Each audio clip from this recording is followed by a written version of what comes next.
বৰ্গমূলবোৰ লিখা বৰ্গমূল কি হ'ব টু প্ৰথমতে 1 নম্বৰৰ কি আছে 2 স্কোৱাৰ ইনটু 5 স্কোৱাৰৰ বৰ্গমূলটো আমি কেনেকৈ এনেকুৱা √2 স্কোৱাৰ ইনটু 5 স্কোৱাৰ এই চিনটো কি বুজায় বৰ্গমূল বুজায় 2 স্কোৱাৰ আৰু 5 স্কোৱাৰৰ বৰ্গমূল উলিয়াব দিছে এইটো দিম এইটো ৰুট বুলি কোৱা হয় এতিয়া ৰুট আৰু স্কোৱাৰ কেঞ্চেল হৈ যাব বৰ্গমূল ওলাওঁতে কি হ'ব এইটো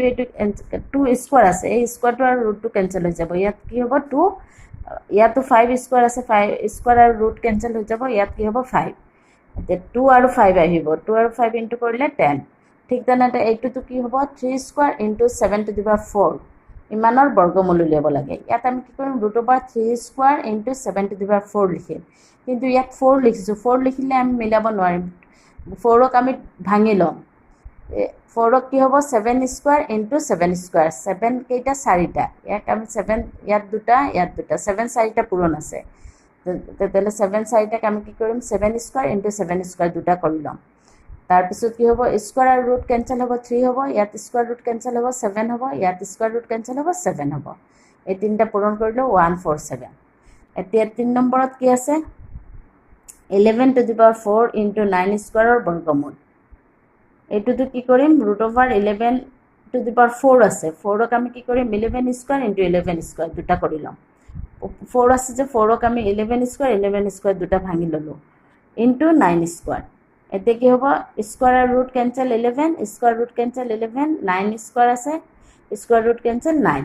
11 9 ইনটু কৰিলে 1089 তাৰপিছত নাম্বাৰ কি 4ত কি আছে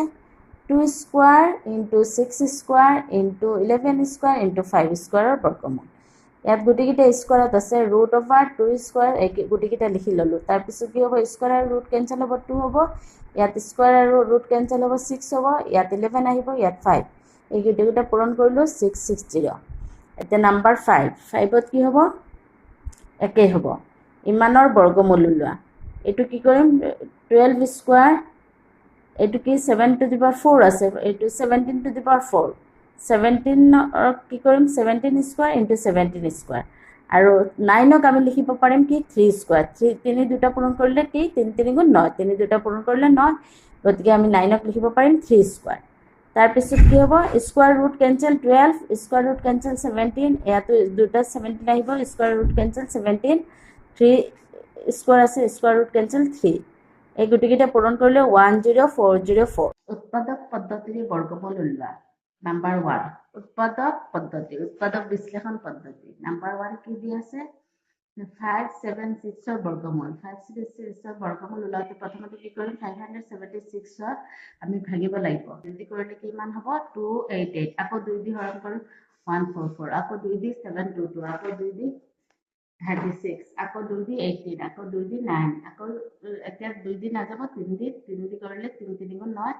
এতিয়া আমাৰ কি হ'ল 2টা 2 2টা 2 2টা 2 2টা 3 দুটা 2 মিলে 2 স্কোৱাৰ হ'ব 1 2 3টা 2 স্কোৱাৰ 2 স্কোৱাৰ 2 স্কোৱাৰ 3টা হ'ব আৰু 3 দুটা আছে গতিকে 3 স্কোৱাৰ 2 স্কোৱাৰ মানে দুটা 2 পূৰণ আকৌ এই 2টা 2 পূৰণ 2 স্কোৱাৰ আকৌ এই দুটা 2 1 2 এনেকৈ আমি চিন দি দিলোঁ 1 2 3 আৰু 3 স্কোৱাৰ এটা এতিয়া কি হ'ব স্কোৱাৰ আৰু ৰুট কেঞ্চেল হৈ যাব স্কোৱাৰ ৰুট কেঞ্চেল হ'ব 2 2 2 2 2 2 2 3টা পূৰণ 3 এটা আহিব এইকেইটা পূৰণ কৰিলে কিমান হ'ব 24 একে হ'ব 3 টো কি হ'ব 3 মই দেখুৱাই দি আছোঁ 121 ইনটু 49ৰ বৰ্গমূল এতিয়া আমি এই 121 মানে কিমান 11 গুণ 121 11 দুটা পূৰণ কৰিলে কিমান হয় 121 হয় গতিকে 11 স্কোৱাৰ হ'ব 11 স্কোৱাৰ আৰু 49ক 7 7 গুণ 49 7 দুটা পূৰণ কৰিলে কিমান হ'ব 49 গতিকে কি হ'ব 7 স্কোৱাৰ এতিয়া কি হ'ব স্কোৱাৰ আৰু ৰুট কেঞ্চেল হ'ব ইয়াত 11 থাকিব ইয়াতো স্কোৱাৰ ৰুট কেঞ্চেল হ'ব 7 11 ইনটু 7 কিমান হ'ব 77 625/289ৰ বৰ্গমূল এইটোৰ বৰ্গমূল উলিয়াব লাগে বৰ্গমূল আমি এই চিনটোৱে বৰ্গমূল বুজায় এই চিনটো দিলেও হ'ব বা এনেকা বৰ্গমূল লিখিলেও হ'ব বৰ্গমূল লিখি যদি বুজাব কি এইটোৰ বৰ্গমূল উলিয়াব দিছে এতিয়া উৎপাদক বিশ্লেষণ পদ্ধতি গতিকে গোটেইবিলাক মই উৎপাদক বিশ্লেষণ পদ্ধতি কৰি আছোঁ আৰু এটা আছে হৰণ পদ্ধতি পাছত মই দেখুৱাই দিম এতিয়া কি হ'ব 625 625 আমি ভাঙো যদি কি হব 5 দি হৰণ যাব 125 আকৌ 5 দি কি হব 25 আকৌ 5 দি 25 এতিয়া কি হল এটা এটাকে চেম দিম এই দুটা মিলাই এটা এই দুটা মিলাই এটা তাৰ মানে কি হব 5 স্কয়ার দুবার হব আর 289 আমি 17 দি 289 কি হব 17 দি হরণ যাব 17 দি 17 বার যাব তারপর 17 দুটা 17 স্কয়ার